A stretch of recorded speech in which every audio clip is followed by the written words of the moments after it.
So today we'll be discussing European fiction. This is a part one of the class. So in this part we'll be discussing Don Quixote, Madame Bovary, Anna Karenina, The Brothers, The Tin Drum, and Calvados If on a Winter's Night, A Traveller. The rest of the topics, that is the rest of the novels, will be covered in another video. So we'll begin with Cervantes' Don Quixote. Don Quixote was published in two volumes. The first one was in 1605. ഇത് publish ചെയ്ത് കുറച്ച് കഴിഞ്ഞപ്പോൾ in 1614 an unauthorized sequel came which was published by Alonso Fernandez.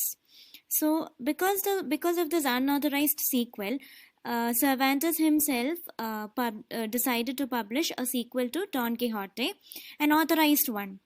So he published his authorized version, the second part of Don Quixote, a sequel, in 1615. So both of these, volumes together make the novel that you have to study. The original language which Don Quixote was published in was in Spanish. Now I'll give you a very brief outline of part 1 and part 2. That is the entire summary. A very brief summary. You have the detailed summary in your study material. So Don Quixote is a middle-aged man. His name is Alonso Quixano or Quijano. So he is obsessed with reading novels of brave and noble deeds. So he also decides to spend his life in the cause of the helpless or poor people and to kill or destroy wicked people. Now he finds himself someone to help him out in this mission and serve as a squire to him. That is, he thinks of himself as a knight and he needs a squire to attend to him or to help him out. And the person he finds out for this purpose is Sancho Panza. Now he imagines a beautiful peasant woman as his lover or as his princess, and he names this beautiful woman, that is her real name is Alonso Lorenzo, but then here in his in Don Quixote's imaginary world, he names her as Dulcinea del Toboso. But then as his adventures begins, what happens is he ends up doing more harm than good. ഒരു ഉൾട്ട effect ആണ്. Sancho Panza stands by him and he bears the brunt of everything. Whatever happens, അവസാനം Sancho പാൻസോന്റെ തലയിൽ വന്ന് വീഴും and he bears it. He tolerates all this. First part of the novel comes to an end when Quixote's two friends, the priest and the barber, they drag him home to make him come back into reality, and he imagines, instead of coming back to reality, he imagines, that is Don Quixote imagines, that he is enchanted, he's being enchanted by somebody, and he allows himself to be dragged home. Okay, so this is the first part. The second part, Sancho Panza lies to Don Quixote. He tells him that an evil enchanter turned his princess Dulcinea into a peasant girl. He does this so as to, bring Quixote back into the real world. But what happens is Quixote gets his next goal now. He then goes out to meet a duke and a duchess, and he wants to take revenge for against the evil enchanter now. So he goes on to meet a duke and a duchess who make him stay with them in order to play tricks on him and entertain themselves. So the novel ends, the ending is like after a long sleep one day, he announces that he has regained his mental stability or his mental sanity. He's become normal now. He doesn't imagine things anymore. He now hates all these chivalric romance novels and all. And above all, he also hates the whole notion of knighthood. So he is no more Don Quixote. He is just Alonso Quijano, the good. And then he dies. So Don Quixote, he doesn't, Don Quixote never actually dies, because he was after all a product of pure imagination of this person, this middle-aged man called Alonso Quijano. Now the analysis, we'll move on to the analysis of the novel, which will be more helpful for you. So basically this novel is a satire on chivalric romance novels. That is, it is it is mocking at, or it is teasing and showing the uselessness of or the bad effects of reading romantic novels, or which showcase a lot of bravery and all that. It also represents and depicts the Spanish spirit. Like I said, Don Quixote's original language, European fiction വരുന്ന എല്ലാ നോവൽസും it was written in some European language, and we are reading, if you have read the original novel, you will be reading the translation. So we are dealing with the watered down version, that is our translated version ആയിട്ടാണ് നമ്മൾ deal ചെയ്യുന്നത്. So actually Don Quixote brings us the Spanish spirit and temper. It is quite an experimental novel because it shows the presence of an unreliable narrator, which may be for the first time during that time. This is a book about books, about reading, about writing, about idealism, about materialism, about life, and about death. It has a lot of autobiographical elements as well. For example, both Cervantes and Quixote are avid readers. They both read a lot. And the basic message which is given out through the novel is that the way we face life and look at or perceive or understand reality through an ideology or a particular belief or ideology വെച്ചിട്ട് നമ്മൾ റിയാലിറ്റിനെ നോക്കുമ്പം that perception, that is the way we see the world, our perception of the world is highly affected. It is biased. Okay, it is colored with that ideology. So whatever we see through that lens will be according to that. So ഈ മഞ്ഞപ്പിത്തം പിടിച്ചവർക്കെല്ലാം മഞ്ഞയാണെന്ന് പറഞ്ഞു കണ്ട് നമ്മൾ കളിയാക്കുമല്ലോ. So same thing, the same concept can be applied here. When you look at the world, when you look at reality through a particular belief, everything associated with it, associated with that belief shapes the way we see the world. So that is what happened to Don Quixote also in the novel. And maybe that's why Dostoevsky called this novel the ultimate and most sublime work of human thinking. Now this is a multi-layered novel. That is, there is no one final single interpretation possible. It has a lot of different interpretations. അപ്പോൾ ഇതുവരെ പറഞ്ഞിട്ടുള്ളത് is the traditional interpretation. Now let's look at the novel and the story in a different manner. Like for example, let's look at the way he treats women characters, or female characters. Ordinary, ugly, common women are treated as princesses. Okay, and there is also an instance where he treats two prostitutes, that is Don Quixote treats two prostitutes as gentle ladies, or as esteemed respectable ladies. So Cervantes is probably showing his hatred or contempt for the way women are usually treated, as mere objects of desire and pleasure. So there is a subversion over here. Again, he is subverting the image of how female are portrayed, and usually almost all novels, romantic novels, there's always this beautiful women, or highly respected noble women and all represented. So here he's doing right the opposite, and he's taking peasant women, he's taking prostitutes and giving them a higher, nobler stature, and making or describing them as being princesses. Now, this novel also shows the consequences or the results of idealism. You will have a tough time if you think your dreams and your ideals are going to come true in this world. And also, this novel also looks at the way society deals with, or society treats, such believers. Killing the genius in them. Like for example, if there's somebody among you, or maybe you yourself have a dream which others think you cannot achieve, അങ്ങനത്തെ ഒരു situation is very relatable. Either you have such a dream, or you know somebody who has such a dream.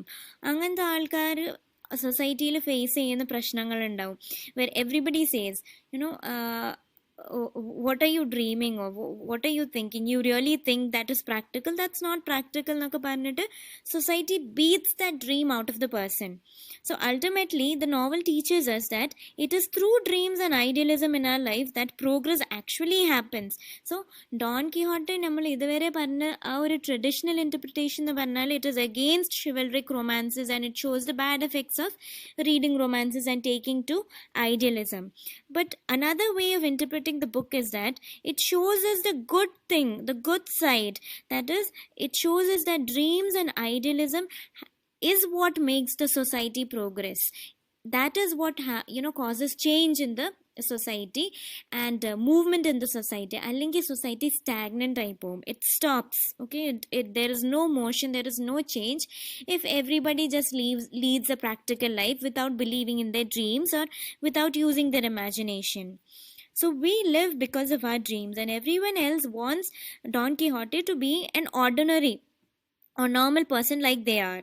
So like Aristotle famously said, no great mind has ever existed without a touch of madness.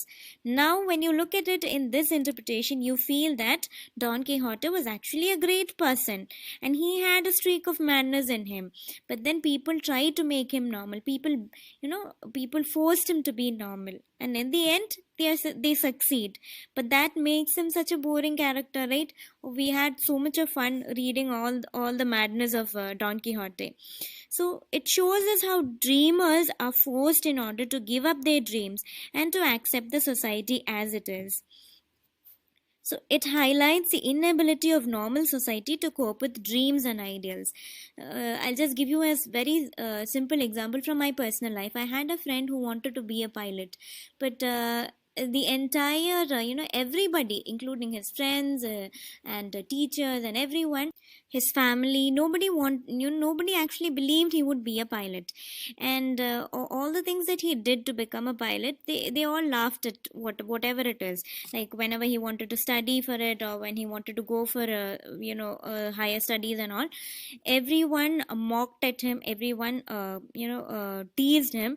But in the end he went on to become a pilot because he didn't give up to the or he didn't accept what the society was telling him to do.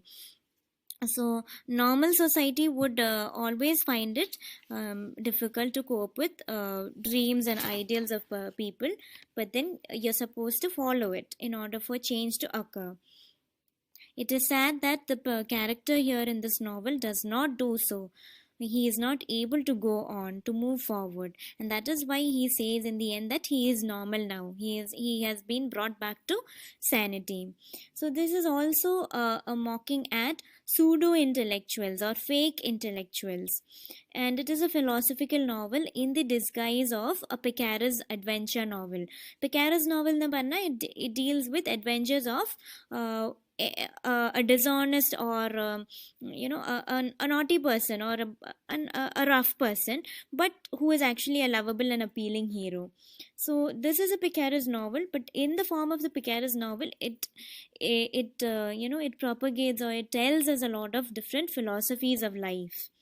It deals with serious issues in the pretense of making fun of the chivalric tales of the Middle Ages. So great was the influence of the novel that the main character, that is Don Quixote, has given us a word in English called quixotic. Quixote എന്നാണ് Spanish pronunciation വരുന്നതെങ്കിലും when the word came, we got a word in English, and this is not Quixotic but quixotic. That is pronounced as quixotic. This means quixotic means, the word means idealistic, romantic, or visionary, or unrealistic. So if you say, like for example, I could call I could say that my friend who wanted to be a pilot was called as a quixotic person. Just as an example, okay, for you to understand the meaning of quixotic, because he had unrealistic dreams and plans, or he was a visionary. So now this is what happens in Don Quixote, and Don Quixote's. So if you take if you take a different look at the novel, you understand that Don Quixote was actually able, and his skill was actually outstanding. because he was an idealist, he was a visionary, he had a dream and he followed it. But then in the end, he was brought back, he was brought back by society to this mundane, to the everyday world. So this is Don Quixote. Now we'll next be moving to Madame Bovary by Flaubert. So this is Flaubert's debut novel. That is, it is his first novel, and the French government almost convicted Flaubert on the charge of immorality when this was published. So when it was initially published, that is. Now, Charles, I'll give you just a very brief outline story, a detailed story summary is there in your study material itself. By the way, I've provided the link of the study material in the description box for those who haven't seen it yet.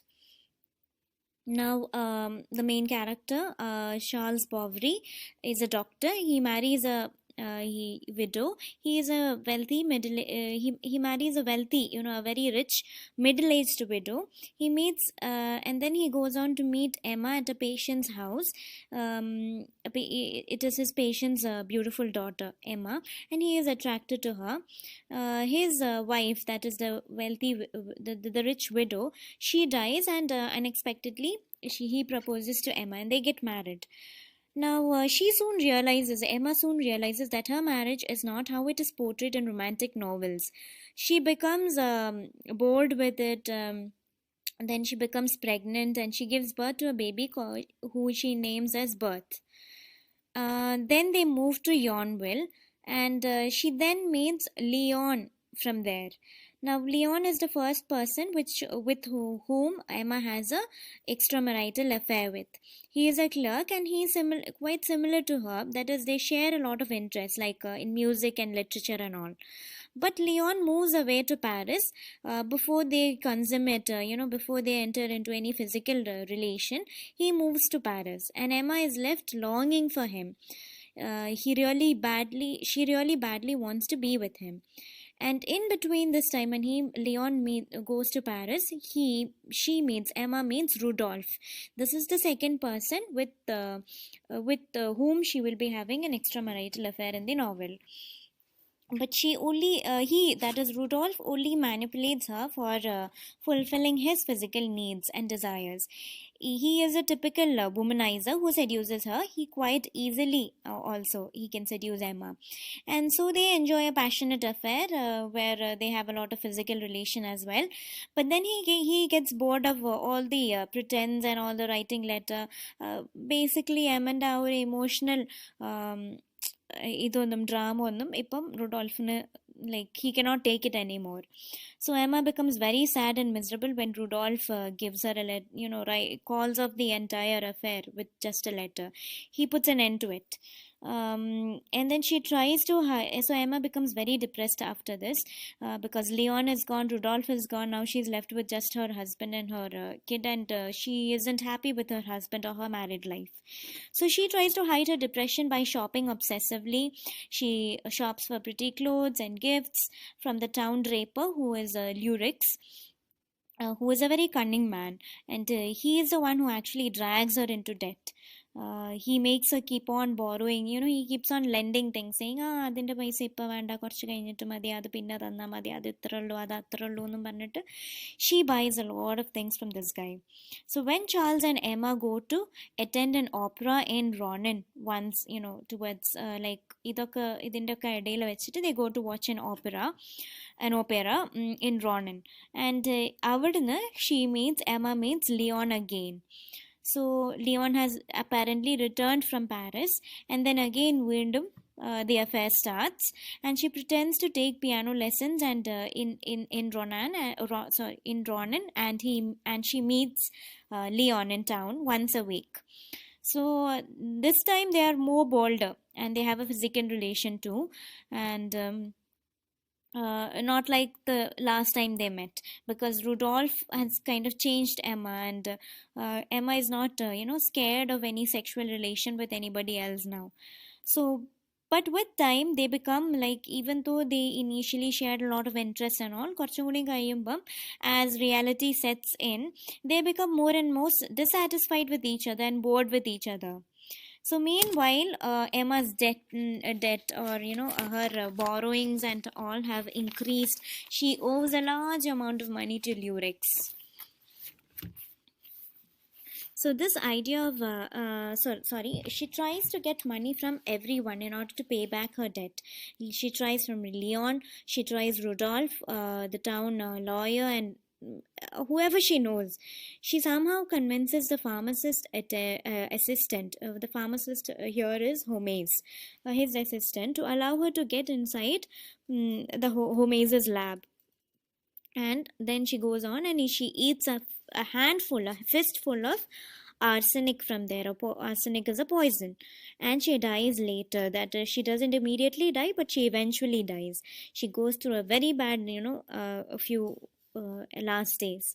So poor Charles, he's left without a wife and a lot of debt that she has left behind.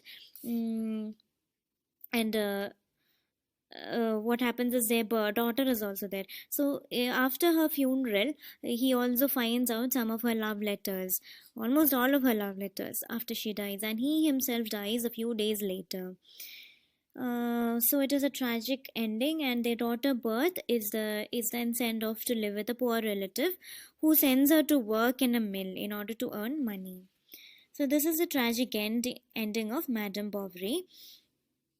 So now moving on to the analysis, and before that, this quote that I've given here is shows who Emma is. For Emma, love was just read this quote. Love, she believed, had to come suddenly, with a great clap of thunder and a lightning flash, a tempest from heaven that falls upon your life like a devastation, scatters your ideals like leaves, and hurls your very soul into the abyss. So this was what love was for her. ഇത്രയും dramatic ആയിട്ടുള്ള ഒരു effect വേണം. That is what she wanted from love. So this isn't what she got from marriage. This isn't the love that she got from marriage, and she was disappointed. അതുകൊണ്ടായിരിക്കാം she had two extramarital affairs. Now, we'll first begin with analyzing the character of Emma, who makes up the most of Madam, of the novel.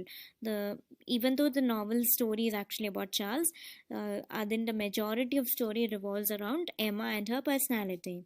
So in a way, she is like Quixote, because she is also like Quixote. An avid reader, she reads and believes all the romance in her novels, just like Quixote. But Quixote, towards the end of his story, he learns from his mistakes and he becomes normal again. But here Emma doesn't learn.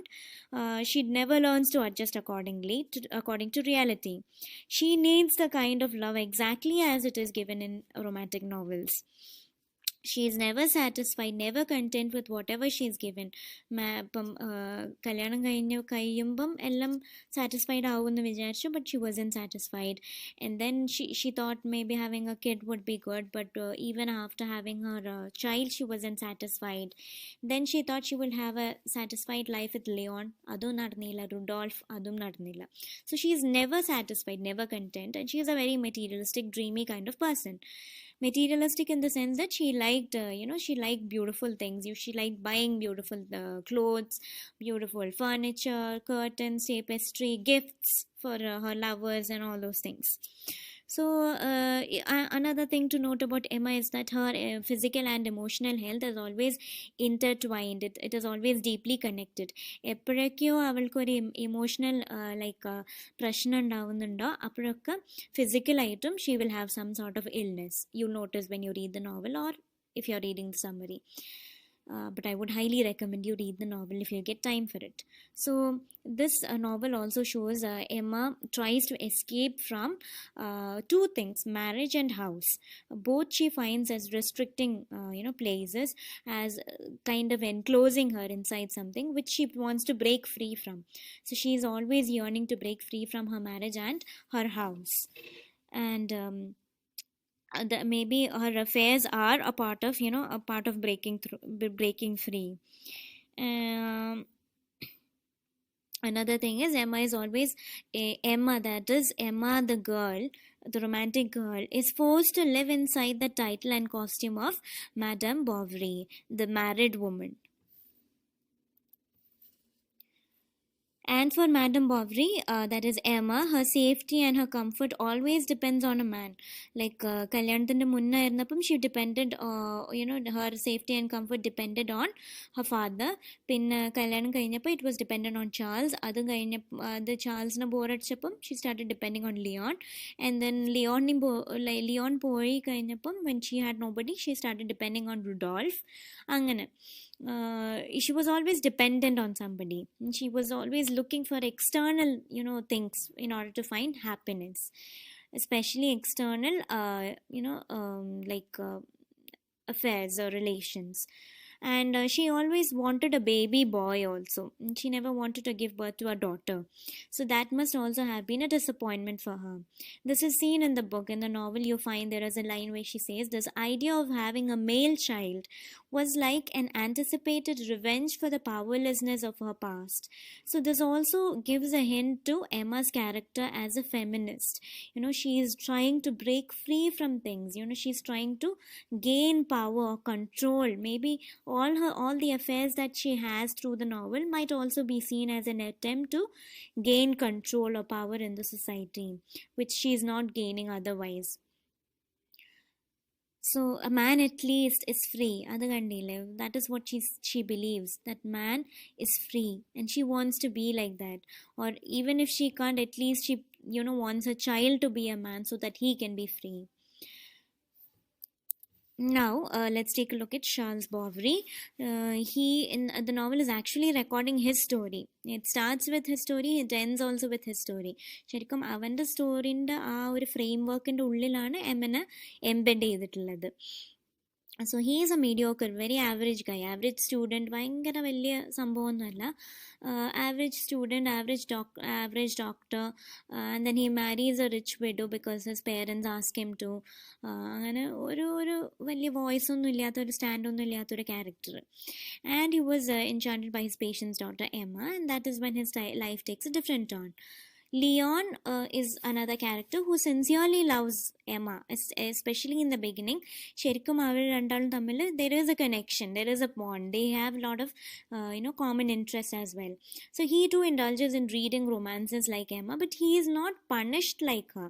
അപ്പം എമ്മൻ്റെ പോലെ തന്നെ, madam ബോവറിൻ്റെ പോലെ തന്നെ ഒരു ക്യാരക്ടറാണ് ശരിക്കും Leon.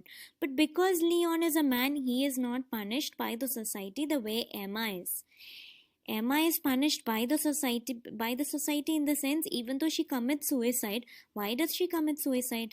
Because she knows how society is going to treat her after all these are revealed. So this shows, the gender stereotypical notions that existed, and that is being perpetuated through a novel like this. So when reality sets in, however, he gets bored and he realizes that he and Emma aren't meant for each other. Now the next character is Rudolph, who is a very manipulative womanizer. He is a rich man. He boldly seduces Emma. അവിടെ അവളൊരു married woman എന്നുള്ള ഒരു ഇതും ഇല്ലാണ്ട് he very fast they go into a very physical relationship, and he manipulates her and uses her to satisfy his lust. There is no sincere love involved here, and that you understand when she goes back to him for money. He can easily give her the money she's asking for, but he doesn't. Then you have Lurex, who is the manipulative town draper, one of the main reasons behind Emma's huge debt. And then the blind beggar. Blind beggar image edakadku vechittu novel it keeps on recurring.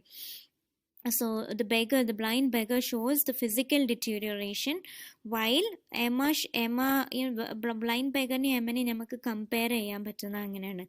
Blind beggar shows the physical outward aayittulla deterioration. How outwardly a man can, physically how much a man can be destroyed or deteriorated, or like his clothing and his body all show signs of weakness.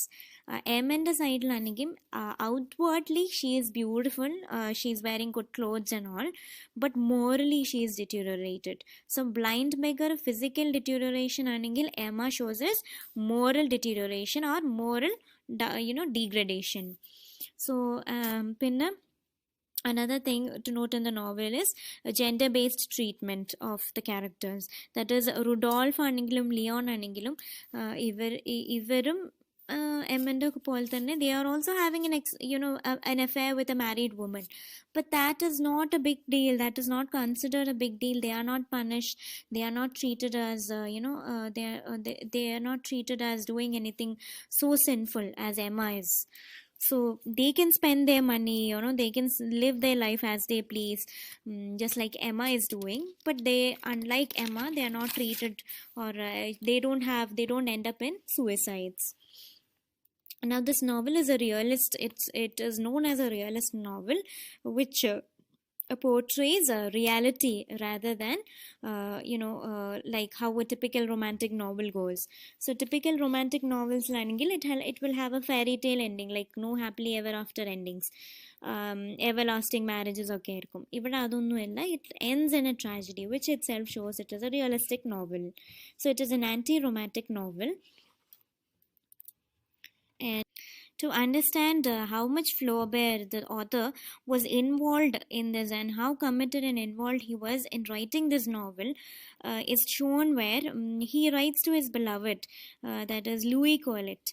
I don't think he ever marries her, but he was his, she was his beloved.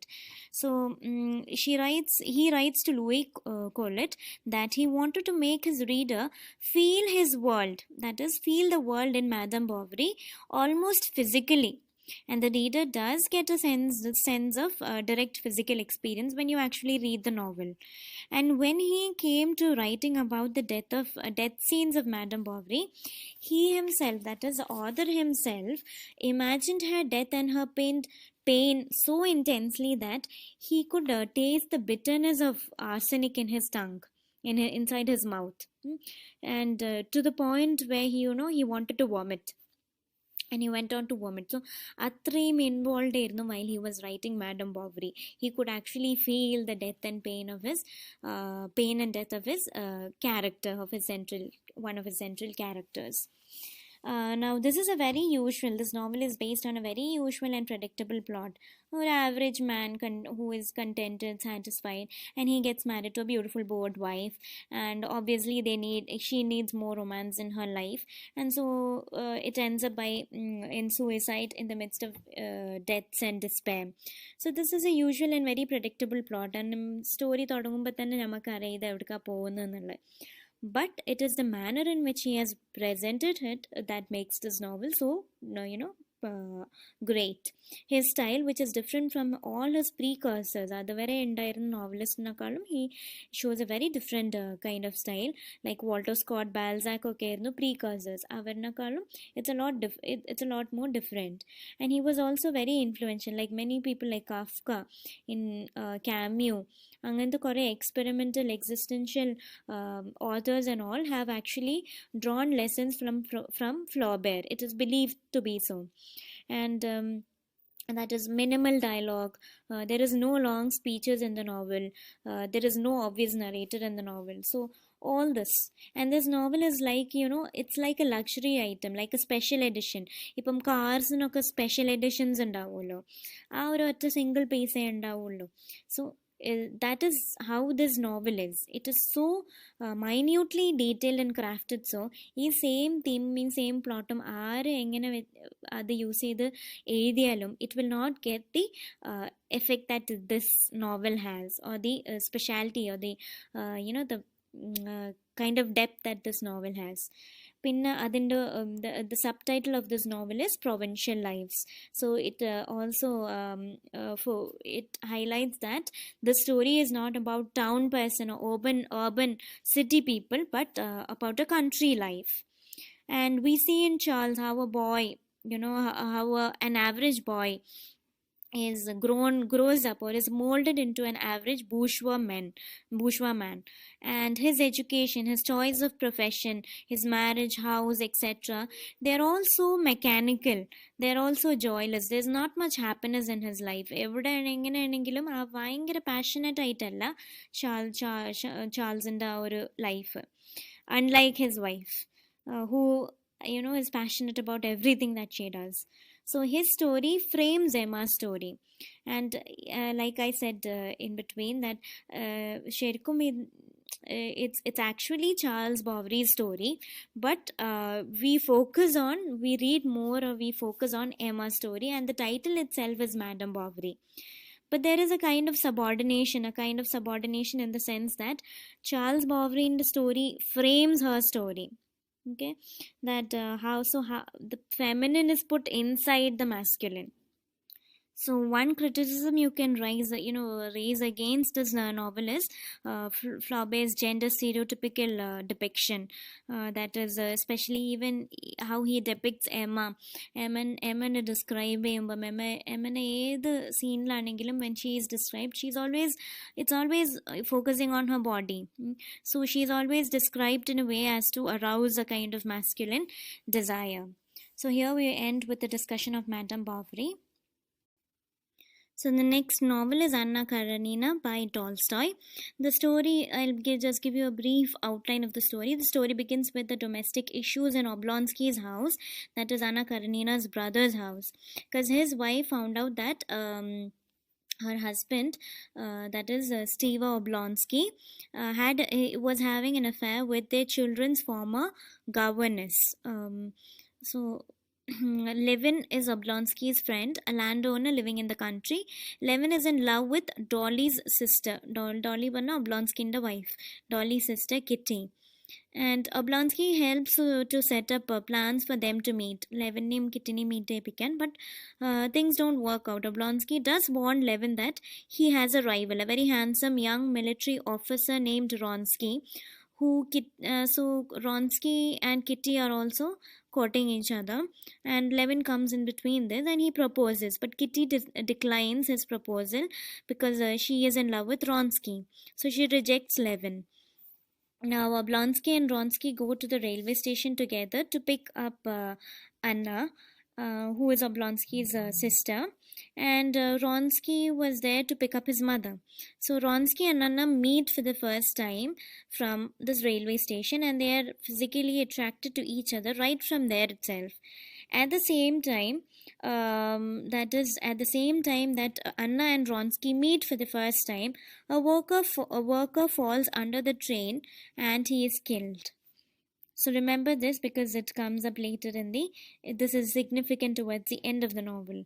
So she arrives, that is Anna Karenina arrives to make things better at the Oblonsky's household, but there is a dance ball which is held, and during this stay, Ronsky falls in love with Anna, and they both fall in love with each other. He dances more with her during that ball than with Kitty, and Kitty soon becomes devastated and regrets refusing Levin's proposal because now she is left with nobody, as she has completely lost Ronsky also now. Now Anna and Ronsky, they strike up a extramarital affair, and her husband also comes to hear of it and warns her. He isn't actually bothered about whether she loves him or not, but he is more bothered about her social reputation. But anyway, Anna continues and even sleeps with Ronsky, and Karenin is again concerned about his social image and standing. And even when Anna asks him for a divorce, he refuses, and he forbids her to see Ronsky anymore instead. But Anna and Ronsky are like inseparable. She just can't do that. And now she becomes pregnant, and Ronsky's reputation has also gone down. So his career is also taking a step back. Meanwhile, Levin and Kitty are somewhat reunited, and they become engaged to get married. Anna nears childbirth, and she nearly dies delivering the baby. And both Ronsky and Karenin visit her at her bedside after she delivers the baby girl. She doesn't die, however, and later Karenin agrees to divorce Anna. Anna and Ronsky are very happy, and they leave to Italy together before even the papers are, finalized. The divorce papers are finalized. Ronsky, however, gets bored of life in Italy and eventually, starts rethinking the affair that he had with Anna. They, however, come back. They return to the country and set up a house in a country. Dolly goes and meets Anna in this new house in the country, and she finds the whole household and Anna and everything, the relation that Anna and Ronsky have, Everything seems fake and artificial to Dolly. And Anna and Vronsky's relation, it sort of degrades and degenerates and deteriorates. They fight now and then, and in utter misery, finally Anna goes and commits suicide by falling, jumping in front of a train. She goes and kneels in front of an oncoming train. So this is why I said, remember this. That is the first time Ronsky and Anna met. There was a worker jumped in front of, and jumped and dies in the railway station. So in a similar manner, she also commits suicide. Now the rest of the novel is a lot about Levin, his growth as a person, and his relation with Kitty and their married life. So this is the outline story. Now we'll move on to an analysis of Anna Karenina. Anna Karenina is a tragedy with a double ending. That is, the first ending is Anna's death, which is final. So one ending comes there. Second ending, Levin and Kitty's family life and their issues. But there, the Levin's Kitty's life, Anna's life avada end chedu. That is Anna's story ends there. But Levin's and Kitty's ending, it's more open ended. There is no finality. So this is the open double ending that comes in this tragedy. Now, one of the best parts of this novel is that Tolstoy skillfully positions, that is, very carefully he positions and distributes all the events in the novel so naturally that you don't feel like you're reading a novel or a piece of art. It feels just like life itself. PG ku padikumbam, I used to be like, I wanted to read most of the novels that were coming in our syllabus. So European fiction was a difficult one because all the novels were very big. So I chose only a few to read. And fortunately, I chose Anna Karenina among them. And I feel like if you have time, if any of you have time to read and are actually passionate about literature, you shouldn't miss out on Anna Karenina amongst European fiction. This is like one of the best novels. Now, in the novel, Tolstoy draws a lot of comparisons or contrasting characters. Like, for example, Levin and Oblonsky, you can compare them. Levin is, Levin's story can also be, it is also, some of the critics say that it has a lot of autobiographical elements. That is, Tolstoy in the life Levin the life compare. And again, Levin and Oblonsky is also another comparison because they're both good friends, but they write the opposite. Oblonsky or a city town boy, and Levin is more of a country person. And their ideals, their values, their beliefs, they're all completely opposite. Like Oblonsky is a playboy kind of attitude. He has no guilt in having an extramarital affair or anything. But Levin can't even think of it. He can only think of one person, one woman in his life. And Oblonsky can also be compared with Anna, where both of them, Oblonsky kum Anna kum extramarital affairs ഉണ്ട്, but Anna is never forgiven by her husband or the society, whereas Dolly forgives Oblonsky, that is her husband. Oblonsky the wife forgive you, and even society doesn't consider him as sinful as they consider Anna, even though they're both committing the same offense. So the biggest irony in the novel is that Anna came to the Oblonsky's household initially in order to patch up, in order to make fix the marital issues over there, and then from there itself, her marriage, is almost broken. That is, it is from there that she gets to meet Ronsky, which eventually causes her own marriage to break up. Now, another thing to note is the epigram of the novel is "Vengeance is mine, I will repay." Now, if you really consider this epigram, കുറച്ചും കൂടി ഡീപ്പായിട്ട് on the surface level, it is a biblical this thing. It has a religious notion, that is, God will repay എന്നുള്ളതാണ്. But when you go deeper into the novel, when you really analyze it, you see that it is not God's revenge, God's vengefulness, but a human tendency to make mistakes. And when they make moral, especially when they make moral judgments. Now, all the characters in the novel seem to be dissatisfied with their partners, and this dissatisfaction, they try to seek satisfaction or fulfillment of social and emotional or sexual needs. Either of these, എന്തെങ്കിലും ഒരു missing ഇതുണ്ടാവും എല്ലാ പാർട്ട്നേഴ്സിനും, and they try to seek out this. It might be emotional. For example, ഡോളിക്ക് ഒബ്ലോൺസ്കിൻ്റെ ആ sexual relation with the ഗവർനെസ്സിനെക്കാളും she needs more of emotional attention. She craves for emotional attention, so she doesn't seek it outside. Similarly, Anna also, she never gets the care or consideration that she requires from her husband. So that may be why she also seeks more from outside. And there is a moment in the novel through, well, ഒരു വിധം summaries ഒക്കെ വായിച്ചാൽ you will feel that Karenin is very harsh on Anna. But actually there is a place in the novel where Karenin sort of forgives Anna. That is when, right after her childbirth, when she is seriously ill after giving her second delivery.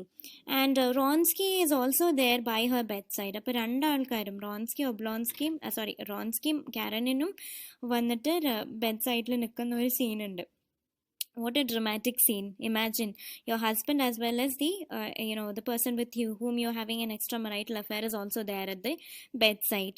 And here we find Ronsky feels guilty and ashamed, for a brief moment while Karenin is there. And Karenin over here, he appears forgives both of them, not just Anna, but even Ronsky for an instant, for a moment. Angana thoni pom when you read that.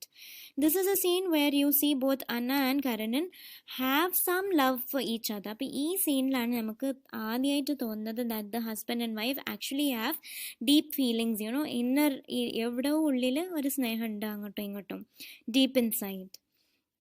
Now there is the novel's famous first line: all happy families are alike, each unhappy family is unhappy in its own way. So this talks of the Oblonskys. This statement is talking of the Oblonskys household. So it points us out to the character of Steva Oblonsky. The narrator later tells us that he could never remember that he had a wife and children. So Steve Oblonsky ഈ extramarital affairs ലൊക്കെ indulge ചെയ്തിട്ടും, even after Dolly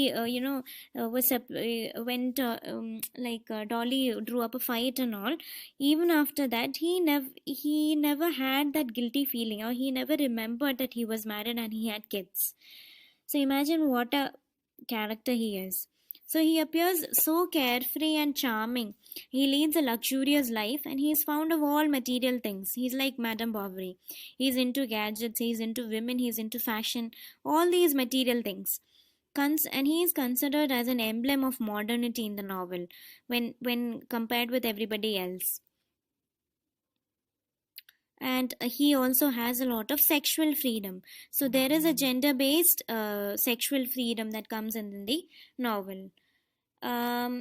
And then we go on to Anna's dilemma, or her life in short. She married a man she doesn't love, and still feels guilty and still feels ashamed for having an affair with someone else. And still she hates her husband for forgiving her, because it makes her feel more guilty. And she loses custody of her own son. She loses her friends. Her friends side with her husband.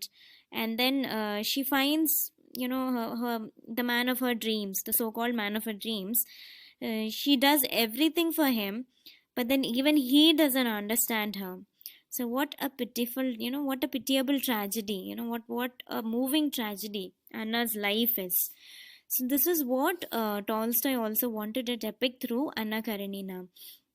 He wanted to bring out, the story of a woman who commits adultery, or who has an extramarital affair, but is not shunned by the reader, but instead she is pitied by the reader. So towards the end of the novel, you pity Anna Karenina. You don't really feel that she's done something, extremely wrong. You sort of understand her side too. So the next novel is The Tin Drum, which was published in 1959. It is a form of a memoir, and this is the Tin Drum is made up of three books. So you can imagine, again, this is also a very long novel and a very long story also. This is Gunter Grass's first novel, and after this, he wrote two more novels, and three novels together are known as the Danzig trilogy. That is The Tin Drum, which was published in 1959, Pinna Cat and Mouse 1961, and Dog Years 1963. So these three novels together were known as Danzig trilogy. So for the summary, this is quite a long novel. അതുകൊണ്ട് please pause and pause the video. Go back to your study material. ഞാൻ ഇവിടെ ലിങ്കിൽ description ബോക്സിലും അതിൻ്റെ link കൊടുത്തിട്ടുണ്ട്. If you want, you can read it online, or there are many summaries online for the Tin Drum. So please go read the summary and come back, because I'll be giving an analysis of this novel and not the summary, or I'm not giving a brief story of this novel. So I hope you have read through the summary. We'll move on to the analysis. The first thing is the setting. So this whole story is set in Poland from the early 1900s, and this is a classic post-World War II literature, or a classic post-World War II piece of art, a work of art. It was initially received as pornographic, especially child pornography, and it was named as a blasphemous novel. Just like Flaubert, Flaubert this novel went through a lot of criticism like that. But then in the end, it stood up. So this is kind of a Picaris novel too, where it records records the events of the life story or adventures of the main character. Now the novel deals with the rise of Nazism, and with the war experience in the unique cultural setting of Danzig പറഞ്ഞ സ്ഥലത്തിൻ്റെ ഉള്ളിൽ. So there is a lot of history that is coming in the book. Even though on the surface level outline വായിക്കുമ്പം you don't feel, summary വായിച്ചു കഴിഞ്ഞാൽ you may not find history in it. But when you start interpreting it and analyzing it, you'll find that there are a lot of political implications in it. Like many Germans, Oscar too watches Nazi violence, but he feels bad about it only later on. And unlike historical novels, there is no particular order or chronology in this novel. The literary style is quite fragmented. Postmodern novel ആയതുകൊണ്ട്, post-World War II postmodern novel ആയതുകൊണ്ട് everything, there is no particular order. Absurd theatre മാതിരിയൊക്കെ തന്നെയാണ്, fragmented ആണ്. There are 3 different plots and it moves up and down alternatively. The story shows us that there is no single truth or reality, but actually multiple realities and multiple worldviews exist. So ഇത് വായിച്ചു കഴിഞ്ഞാൽ ഇതാണ് ഈ thin ഡ്രമ്മിൻ്റെ interpretation എന്ന് പറയാൻ കഴിയൂല, because there are so many different ways in which you can take it. And Gunter Grass uses magical realism in order to emphasize or highlight the absurdity of the actual historical events which are portrayed in the book. Magical realism, it is a literary genre in which realistic narrative and naturalistic technique are combined or merged together with unreal or surreal elements of dream or fantasy. Basically, factum fiction or a combination. Okay, so that is the narrative, or the story is a combination of fact and fiction. You cannot distinguish at some places you cannot distinguish between what is fact and what is fiction. So the actual events of the World War II are so cruel and unbelievable, but when it is mixed with fantasy, when it is mixed with magical elements, it makes them a lot more easier to read, or to it makes it a lot more easier to digest.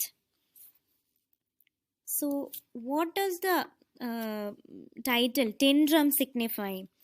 It is a symbol of art, drum. Okay, the tin drum is a symbol of art, Art is generally considered to have the ability to defeat war and hatred. So, Oscar tries to escape war. He tries to escape violence, hatred, and all that by fighting through art. He uses art as an instrument to fight against war. So, he uses the tin drum as an instrument to fight against or escape from war. He manages to disrupt a rally that is going on by the Nazi army by playing his tin drum. And instead of singing, he starts to scream. That is what he does throughout the novel. His voice, he can scream. His scream has incredible power. It can break glasses and all. So he starts screaming and he completely ആ ഒരു rally നടന്നുകൊണ്ടിരിക്കുന്ന റാലിനെ complete ആയിട്ട് disrupt ചെയ്യും. So the tin drum becomes his identity. It is his symbolic feature. And in book 1, you see that the main events revolve around the love triangle relation between his mother, Oscar's mother Agnes, and Alfred Matzerath, who is her husband, and Jean Bronski, who is her, who is the person with whom she has an extramarital affair with, or an adulterous affair with. So Agnes is Danzig, Alfred is German, and Jan Bronski is Polish. So this love triangle between these three people also shows the political struggle between these three places. That is between Danzig, German and Polish. ഈ മൂന്ന് സ്ഥലങ്ങളും തമ്മിലുള്ള ഒരു political struggle is brought out or is symbolized by this love triangle. And this political struggle between these three places also predicts the First World War. So that is book 1. Book 2, the second book brings out the absurdity of war and how so many innocent people are sacrificed in the name of war. And at the end of the book, Oscar finally starts to grow. But it is not a normal growth. Normally, or 3-year-old grow idu verna polalla. So he grows into a hunchback, kunikunan pole. And in book 3, Oscar tries to fit into the world as an adult. Now he doesn't have the 3-year-old body anymore. He's becoming an adult. He's growing into an adult body. So he tries to fit into the world as an adult. And it shows the new post-war world, post-war political entity. Towards the end, Oscar is accused of murdering a nurse. He is imprisoned in a mental asylum, and from where he writes down this book, that is from where he is writing down his memoir of the Nazi period.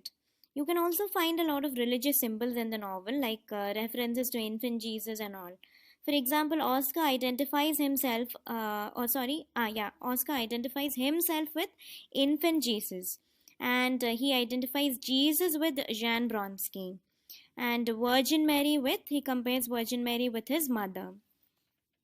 Now let's take a look at the main character from which we can make out the entire novel, the significance of the entire novel. That is Oscar Matzerath. Oscar is actually the embodiment or the symbol of Kristallnacht. Kristallnacht na banal Crystal Night. Translate here. Kristallnacht refers to the night of broken glass. That is November 9th and 10th 1938. That was the day when German Nazi attacked Jewish persons and property. And this massacre is known as Kristallnacht. So the name refers to the litter, the waste of broken glass lying in the streets, left in the streets after the massacre. And this was also the night when around 30,000 Jews were caught and taken to concentration camps. So Oscar here becomes a symbolic character who wishes to break the emerging Nazi party and the violence of the party. Other critics believe that Oscar stands for the bulk of the Germans, that is the majority of the Germans, who went along or supported the Nazi regime, and they behaved just like innocent children, docile. They didn't interfere in the Nazi regime. They didn't try to stop it, and they failed to take any responsibility or action to oppose the regime. So Oscar is also a symbol of such people, such indifferent people, such majority of the Germans. Oscar is symbolic of majority of the Germans who didn't do anything to stop the Nazi regime. Now the different there are he takes up a lot of different roles. Like for example, there is a instance where he becomes a model for a painter, a tombstone engraver, then a jazz drummer. He also becomes a successful gang leader, a performer. So some places we also find a sort of mother fixation where he desires all the mother like figures in his life. He has a sexual desire for them, and he even goes on to have sex with one of his stepmothers. That is, she becomes his stepmother only after the incident. And he also portrays a kind of jealousy towards his mother's lovers. He's jealous of Jan Vronsky. He's jealous of his father. So there is this kind of Oedipal desire throughout the novel for, as far as Oscar is concerned. So your next novel is If on a Winter's Night, a Traveler by Italo Calvino, which was published in 1979. This is a postmodern novel, and Salman Rushdie comments that it is the most outrageous fiction about fiction ever conceived.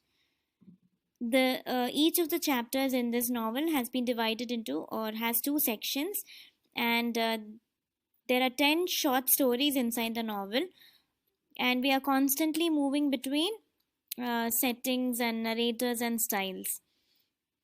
Now, before we move on to the analysis, I haven't found a proper summary in your summary or any material regarding this in your study material. I'll give you a brief outline or a brief summary of what is happening in this story, in this novel. So the whole plot revolves around the reader's frustrated attempt to finish at least one of the 10 novels that he begins reading. So I told you there are 10 short stories inside the novel. There are 10 stories or novels. There are 10 stories inside the novel which the reader begins to read. But ella short story complete avunilla. They're all incomplete. So the story goes like this. After reading the book till page 32, എങ്ങനെയാണ് story begin ചെയ്യുന്നത് കേട്ടോ. After reading the book till page I'll tell you something. Here ഈ നോവലിൽ central character അല്ലെങ്കിൽ protagonist നമ്മളാണ്. നമ്മൾ പറഞ്ഞാൽ റീഡറാണ്. Okay, so you are that is the reader is the central protagonist, central character. പിന്നെ നമ്മൾ ഈ നോവൽ വായിക്കുമ്പം നമുക്കുണ്ടാവുന്ന എക്സ്പീരിയൻസസ്, നമുക്കുണ്ടാവുന്ന ഫ്രസ്ട്രേഷൻസ്, നമ്മൾ എന്തൊക്കെയാണോ അത് കഴിഞ്ഞിട്ട് പിന്നെ ചെയ്യുന്നത്, അതിൻ്റെ ഇടയിൽ നമ്മൾ എന്താ ചെയ്യുന്നത് വായിക്കുന്നതിൻ്റെ ഇടയിൽ, അതൊക്കെയാണ് ഈ നോവലിൽ ഡിസ്ക്രൈബ് ചെയ്യുന്നത്. Okay, so keeping this in mind, this is how the novel starts. After reading the book till page 32, the reader discovers there's some mistake with the binding of the book. So he rushes to the store where he bought the book from, and from there he meets another reader of the same book, who is known as Ludmilla. Ludmilla is a very beautiful and attractive woman who also shares the reader's interest in trying to solve the puzzle of the incomplete book, that is this novel. He then gets back home and he discovers that the story inside the novel that he has brought back is completely different from the defective earlier novel. So ആദ്യത്തെ novel എന്തോ പ്രശ്നമുണ്ടെന്ന് പറഞ്ഞിട്ട്, incomplete ആയതുകൊണ്ട് എന്തോ പ്രശ്നമുണ്ടെന്ന് പറഞ്ഞിട്ട് he goes and he returns it to the store. പിന്നെ പുതിയ കിട്ടുന്ന നോവൽ വെച്ചിട്ട് വീട്ടിലേക്ക് വരുമ്പം അതിലുള്ള ഫസ്റ്റ് സ്റ്റോറി മറ്റേ സ്റ്റോറിയും തമ്മിൽ കംപ്ലീറ്റ്ലി ഡിഫറെൻ്റ് ആണ്. So he continues to try to get a completion of his reading experience, but he cannot do this. He fails to do so. And because that is how Calvino has designed this novel.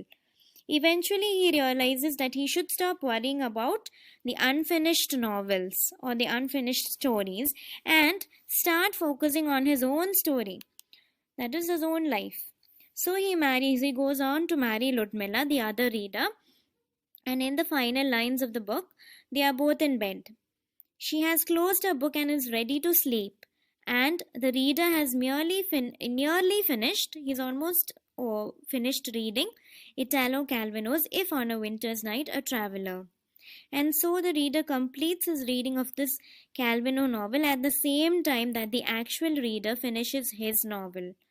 That is, നമ്മൾ ആ story വായിച്ചുകൊണ്ടിരിക്കുമ്പോൾ തന്നെയാണ് അതിലുള്ള character, central character, that is the reader, also finishes reading the novel. So we both finish reading of what may or may not be the same text or the same novel. This is how the story or the book opens. The opening line is, you are about to begin reading Italo Calvino's new novel, If on a Winter's Night a Traveler. Idana first line. So this gets you into the mood of the book. Relax, concentrate, dispel every other thought, let the world around you fade. Idana first line. First line alla, sorry, second line. Okay. Relax, concentrate, dispel every other thought, let the world around you fade. So you are getting into the mood of the book, and the author is telling you the reader what you should do. എന്താ ചെയ്യേണ്ടി? Relax ചെയ്യണം, concentrate ചെയ്യണം, വേറെ എല്ലാ ചിന്തകളും മാറ്റി വെച്ച് you are getting into the whole world around you is fading off, it's disappearing. So ഈ ലൈന് ഞാൻ പറയാൻ കാരണം എന്താണെന്ന് വെച്ചാൽ, ഈ ലൈനിൽ തന്നെ ഈ ഫുൾ നോവലിൻ്റെ ആ ഒരു ഫീല് കിട്ടും. This is how the whole novel goes on. There is this ongoing communication with the actual reader. നമ്മൾ ഒരു ongoing communication ആണ്. You keep shifting between a passive reader of the story and then a specific character called the reader of the story. So you are, നമ്മൾ ആ actual റീഡറും ആവുന്നുണ്ട്, പിന്നെ നമ്മളടുക്ക് ആ ബുക്കിലുള്ള ആ the റീഡറും ആവുന്നുണ്ട്. In the book, before that, the narrator reminds the reader of what he should be thinking about, how he should be thinking, and he even motivates him to take an active role in the scene that is coming up. So the real narrator stands apart. He distances himself from the reader or the other reader. The reader acts out the story of his life as the narrator simultaneously, that is, at the same time he recounts the story to him. In the book, it is clearly stated that Ludmilla was introduced in the book as the third person, because it is a third person. A third person was necessary for the novel to be considered a novel. So you understand that the other reader, that is Ludmilla, was introduced into the book only in order for the book to become a novel. Now we'll move on to the analysis. So as I've already mentioned, the chapters are alternating. You are the protagonist of the novel and you are called the reader in the novel or the book. So half of the chapters are in the second person and refer to you, the reader, telling you how to read the other half of the chapters and what you are doing between reading them. So the other half, second half of the chapters consist of short stories, which are fragments of novels, which are broken parts of novels. Funnily enough and frustratingly, you keep getting stopped right when each story starts to get interesting. ഒരു story ഇങ്ങനെ തുടങ്ങി അതിങ്ങനെ interesting ആയി വരുമ്പോൾ that story stops. It is left incomplete and you move to the next chapter. And the reasons for this interruption starts getting weirder and more sillier and stupid stories come in. അത് ഇതുകൊണ്ടാണ് interrupt ചെയ്തത്. Some of the examples of interruptions are, ഇപ്പോൾ first time novel ഒരു story ഇങ്ങനെ start ചെയ്ത് അതിങ്ങനെ interesting ആയി തുടങ്ങിയപ്പോൾ പെട്ടെന്ന് the novel stops and the narrator says that the binding of the book is bad, so you should go to the store and replace it. അതാണ് ഒരു interruption. അതേപോലെ അങ്ങനെ വേറെ കുറേ ഇൻട്രപ്ഷൻസ് ഇങ്ങനെ വരും. For example, you are in A seminar, college seminar, and the seminar needs only part of the book to do their analysis, so no one has the complete novel. So these are the kind of interruptions that come in between the novel when you're reading it. The book is talking about the falseness or the fakeness of fictional novels. It is a satire or it is mocking on novels. When you read a classic novel, you think it's a complete story. അല്ലേ? ഏത് novel എടുത്ത് വായിക്കുമ്പോഴും അതൊരു complete story ആയിട്ടാണ് നമ്മൾ that is how we imagine it to be. It has a beginning, it has a middle, and an end, so it is complete, right? That is what we think. But Calvino says that in reality, it's just part of the characters' lives. Everything has already begun before.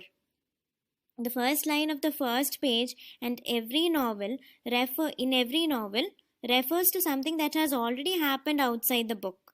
So the story is not inside the book. So depending on novels, thinking that novels give you the entire story is a wrong conclusion. The title also is incomplete and it feels cut off like the rest of the novel. So everything about the novel is incomplete. Title incomplete ആണ്, ഉള്ളിലുള്ള chapters incomplete ആണ്. And it denies the reader any sense of completion. നമ്മളൊരു book എടുത്ത് അത് വായിക്കുന്നത് എന്തിനാണ്? വായിച്ചു കഴിഞ്ഞാൽ you get a sense of satisfaction that you've completed it, right? So you even try not to read big novels or big books thinking that you won't be able to complete it. പക്ഷെ ഈ novel വായിക്കുമ്പോൾ you find that you never get a sense of completion. And this is basically the kind of feeling that Italo Calvino wants to convey to his readers. Now, some of the other characters that come up are, like I said, Ludmilla is there, who is the other reader, who the reader falls in love with. Pinnaladu Lotaria, who is Ludmilla's twin sister, described as the critical reader, or she reads only to confirm what she already believes in. Then there is Irnerio, who is Ludmilla's friend, and she is the non-reader who creates sculptures using books as her raw materials.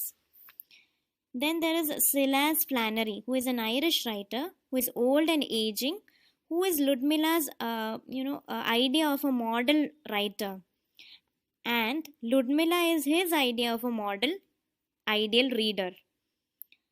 Then there is Hermes Marana,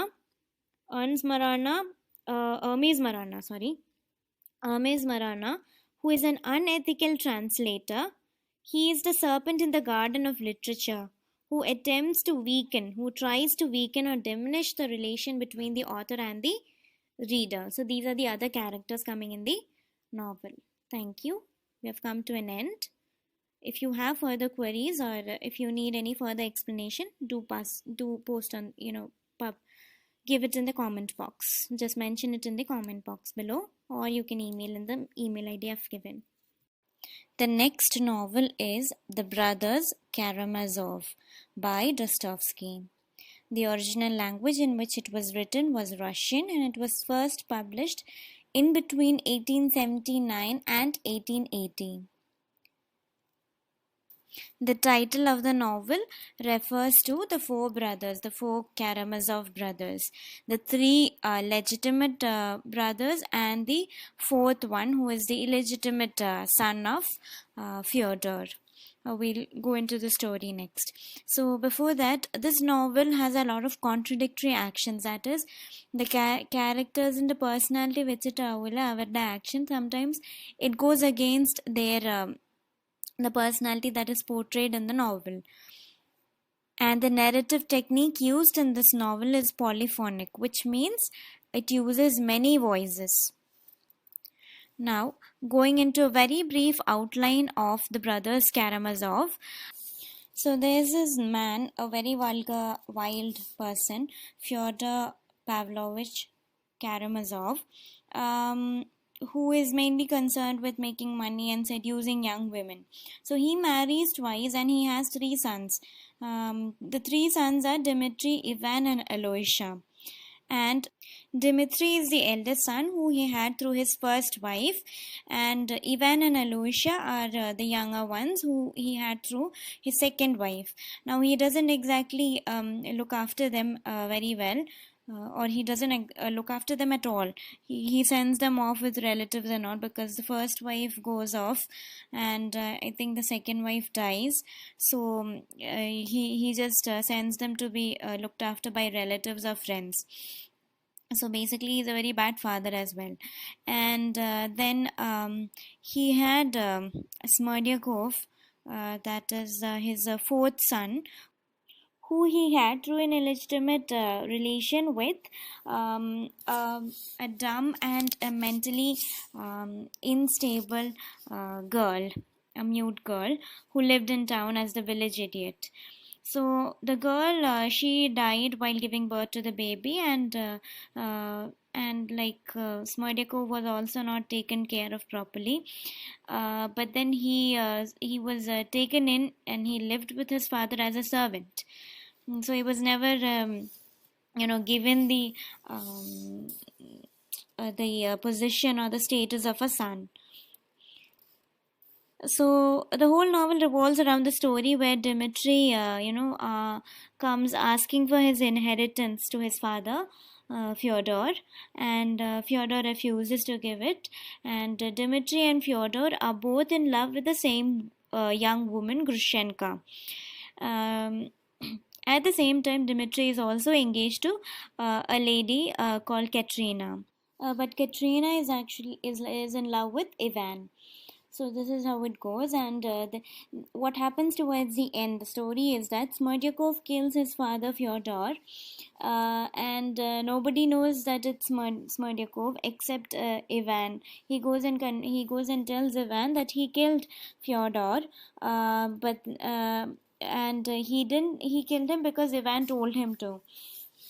So he sort of pushes the blame onto Ivan. He says that you murdered him. You are the real murderer. So Smerdyakov is telling Ivan, you are the real murderer. I was only your instrument, your faithful servant, and it was following your words I did it. So Ivan mentally he wanted to sort of kill his father, and Smerdyakov knew this and he went and did it. So he's saying that it's not my fault. I am not that guilty. You are the one who actually wanted the crime to be done. So this is the story, and in the end, Dmitri is the one who is suspected and convicted for the murder. Ivan is so ridden with guilt that he goes insane, and even though he confesses that he tries to confess and he tries to take up the murder on his head, but then since he's mentally unstable, nobody believes him, and he is let free, and it is Dmitri who is taken in, or who is convicted for this crime. So that is what happens, and this is the basic story. So one of the most important chapters in this novel is chapter 5. It is titled as The Grand Inquisitor.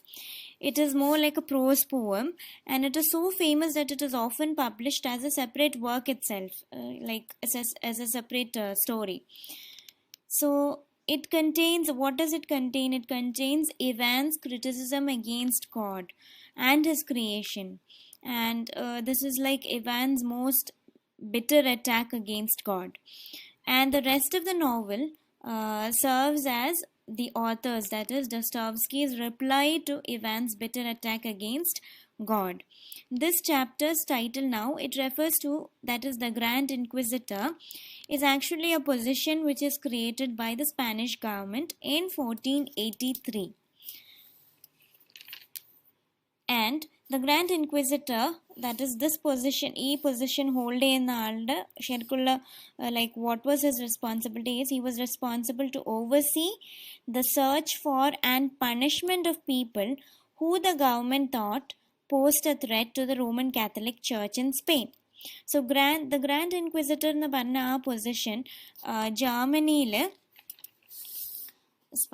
Spanish ഗവൺമെൻറ്റിൽ 1483 വന്ന ഒരു position, create ചെയ്തൊരു പൊസിഷനാണ്. ആ പൊസിഷനുള്ള ആളുടെ ഒരു main ജോലി എന്ന് പറഞ്ഞാൽ ഇസ് ടു ഇങ്ങനത്തെ ആൾക്കാർ, ചേർച്ചിന് അഗെയിൻസ്റ്റ് ആയിട്ട് പോകുന്ന ആൾക്കാരെ കണ്ടുപിടിച്ച് അവർക്ക് അവരെ പണിഷ് ചെയ്യുന്നതായിരുന്നു ഈ grand ഇൻക്വിസിറ്ററിൻ്റെ job. So that is why this chapter is titled The Grand Inquisitor. Okay, so this is just one of the most important chapters in this novel, which is why I mentioned it. Now, moving on to the characters, we'll discuss each of the characters. Fyodor Pavlovich Karamazov, he is a sensualist person, very materialistic. He is only concerned about money and sex. These are his two main concerns, and his focus is all on these two things. He doesn't believe in God or religion, and he is a representative of a sociopath, that is, a person with an antisocial kind of personality disorder. He has no concept of morality, he has no regrets. Even though he does a lot of wrong things, he doesn't regret it. ഒരു ഒരു കുറ്റബോധവും ഇല്ലാതെ പോകുന്ന ഒരു മനുഷ്യനാണ്. And he rapes women, he tempts, he seduces them, he rapes them, and he drinks a lot. And most of the money that he has made in his business and all is out of deceiving people, or by exploiting others, taking advantage of others. So he's a very bad role model as a parent as well, especially as a father. He is a very abusive parent. He has never really been a good father to any of his sons. He made others look after his offspring, his children. And the novel also hints that he cheated his own son Dmitri of a big portion of his mother's inheritance. That is, Dmitri in the mother's inheritance, or a big portion, he cheated and he took it. So, and he is quite vulgar in all his actions. So basically, a very vulgar man who who commits a lot of immoral activities. And now we'll go on to his first son, Dmitri, the eldest one. Dmitri represents, these three sons represent, every man's one side. That is, Dmitri represents every man's physical side. Ivan represents a person's mental side, or every man's mental side, and Aloysia represents the spiritual side. So Dmitri, he stands for passions. He is a very sensual person, just like his father. He is wild and irresponsible, and he tries to claim his inheritance from an equally wild and irresponsible father. He is engaged to Katrina, but he is actually in love with Grushenka, and he has a hard time controlling his emotions, and that is why he is often found as very violent and impatient in his actions. A lot of duality is there in his character. കുറേ contradictions ഉണ്ട്. ചില സമയത്ത് നമ്മൾ ഡെമിട്രി അങ്ങനെ ചെയ്യൂല എന്ന് വിചാരിക്കുന്ന കാര്യങ്ങളൊക്കെ അവൻ ചെയ്യും. Like for example, he plans to seduce Katrina, but when the moment actually arrives, he fails to do so because something good is there in him, and that comes, that good nature comes out at that moment, and he stops from doing that bad thing. So all his past acts make him unable to prove his what happens in the end is that കുറേ immoral acts ചെയ്തതുകൊണ്ട് it becomes nearly impossible to get rid of the of the conviction, of the crime that was put on his head. That is, when he was charged with his father's murder, his past acts made him unable to prove that he was innocent. But then he is a person who, towards the end, he shows that there is a little, there is a sort of change that comes over him once he is convicted for his father's murder. He realizes, the mistakes that he has committed through his life. So he represents, he is a representation of some sort of hope for humanity. There is hope that he will change. There is hope that such persons can change. The next person is Ivan, who is the intellectual side. He is very intellectual, a very nerdy character. You could say that he is the anti-hero of the novel. And one thing I forgot to say is Dmitri himself is called as Mitka, Mitri, Mitenka, and Fyodorovich. So all these names Dimitrina വിളിക്കുന്നുണ്ട്, like novel. And Ivan is called as Vanya, Ivan, Vanka, Vanishka. So all these are the different names by which Ivan is called in the novel. He is an atheist, and he is a very learned person. He is also popular as a writer and a critic, and he is struggling to understand the meaning of life. He's very confused between faith and doubt. He tries to live without involving God or religion, and you can see that from early childhood onwards, he is quite an independent child.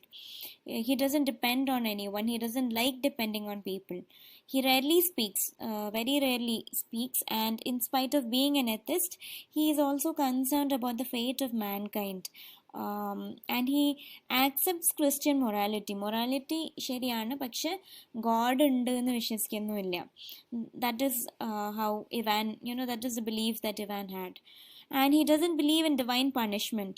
He feels free to commit any, he thinks that he is free to commit any act because there is no punishment after death. He doesn't believe in any punishment after death. And he tells this to Smerdyakov, which Smerdyakov exploits. And ആ ഒരു പേരിലാണ് Smerdyakov പോയിട്ട് he kills his father, their father. The next one, the younger son, is Aloysia. Aloysia represents the soul or the spiritual side. He is a very religious person. He is the younger son. He is an easygoing boy.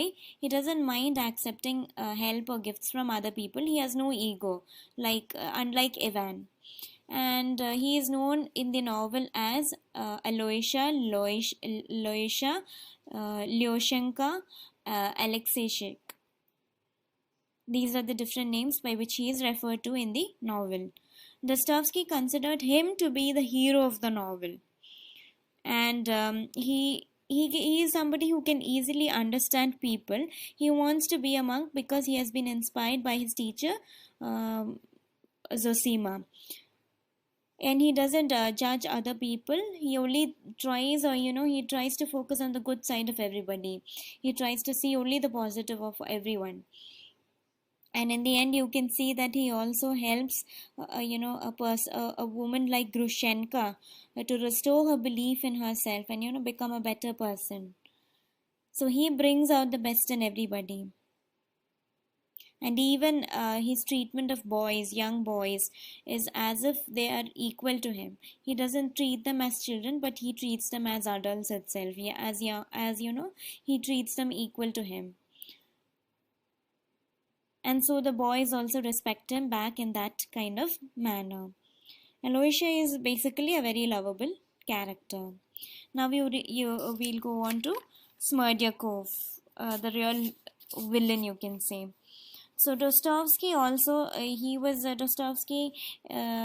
also suffered from a disease called epilepsy, which Smerdyakov also has in the novel.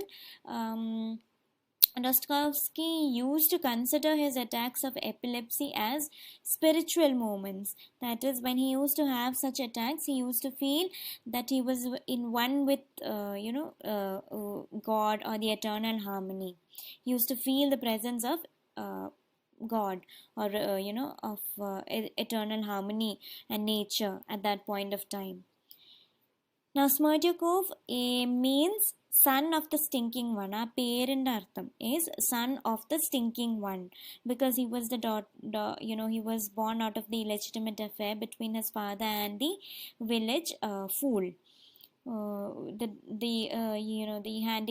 mentally unstable and mute or dumb girl who was known as Stinking Lizaveta. He's the most evil character in the novel, and maybe because of his background or maybe because of his upbringing, he is very full of hatred and resentment towards many people. From early childhood onwards, you see there's a kind of sadistic mentality or a psychopathic tendency that he has. He goes and tortures and kills cats, and then this can, this is sort of a makes us understand that even in future, അതായത് വലുതായാലും ഇങ്ങനെയൊക്കെ തന്നെ ഒരു ക്യാരക്ടറാണ്. He murders his father, and he is actually the same age as Ivan, but he is more cleverer than Ivan. Ivan intellectual ആണെങ്കിലും this guy is more cleverer and he is more methodical. But then he is often underestimated by all the other characters in the novel. But despite everything, despite Smerdyakov's intelligence and methodical cunning character, in the end he hangs himself, or that is, he commits suicide. Now, this novel raises questions on who is actually guilty. ആ crime ചെയ്ത ആളാണോ അതോ crime ചെയ്യണം എന്ന് വിചാരിച്ച ആളാണോ? That is the one who wanted to do it. Who was the one who wanted to do it in the story? It is Ivan. Ivan wanted to kill his father. അങ്ങനെ ഒരു he had a wish in his mind, but he didn't actually do it. Who did it? Smerdyakov did it. But Smerdyakov didn't want it. He just did it. He was just he was just the instrument. That is how he says. You are the real murderer എന്ന് പറയുന്നുണ്ട്. I was only your instrument. So in reality, we are left to answer the question. That is, who is the one who is guilty? Is it the person who committed the actual crime, or the person who actually wanted to commit the crime? Similarly, the novel also discusses issues of morality, how different people view morality, and responsibility, the importance of taking responsibility, and also how you empathize with others and then take responsibility for certain things, and nihilism, atheism, or things against religion and God, and also crime and murder. Almost all of Dostoevsky's characters are round characters. They're not flat characters. They're round in the sense that they are complete characters. You can see that they develop and they change through the course of the novel. Another concept is sensuality versus spirituality. That is, the Christian sense of morality, Christian sense of spirituality, adinakka contrasting ആയിട്ടാണ് Dostoevsky has brought in the concept of sensuality, that is a lot of love for material things like sex and money, how it is against religion. So during that time, this novel has been has been considered as a source of influence for many people, for many important figures, like for example, you have Kafka. You have to study Kafka's The Trial, right? So Kafka is an author who is immensely influenced by Dostoevsky, and especially the brothers Karamazov. And you have Sigmund Freud, who calls this novel as the most magnificent novel ever written, and he's also published a paper based on this book. So according to Freud, this concept of Oedipal theme that comes in this novel is that Dostoevsky and all the other sons, that is, wished for the death of his own father because of this latent desire for his mother. So in the novel, you can say that all the sons, that is Aloysia, Dmitri, Ivan, and even Smerdyakov, they all wanted to kill their father because they had a desire for their mother. Even though the mother is not present when they're grown up, there is this there is this latent inherent desire inside them, in their subconscious minds, which is why they all subconsciously need or want to desire to kill their own father. So this is the Oedipal concept that comes in the novel. So we come to an end of this discussion on European fiction right now. The rest of the novels will be dealt with in a separate video. You can use the comment box below for any doubts or queries or any further explanation that is required. Thank you.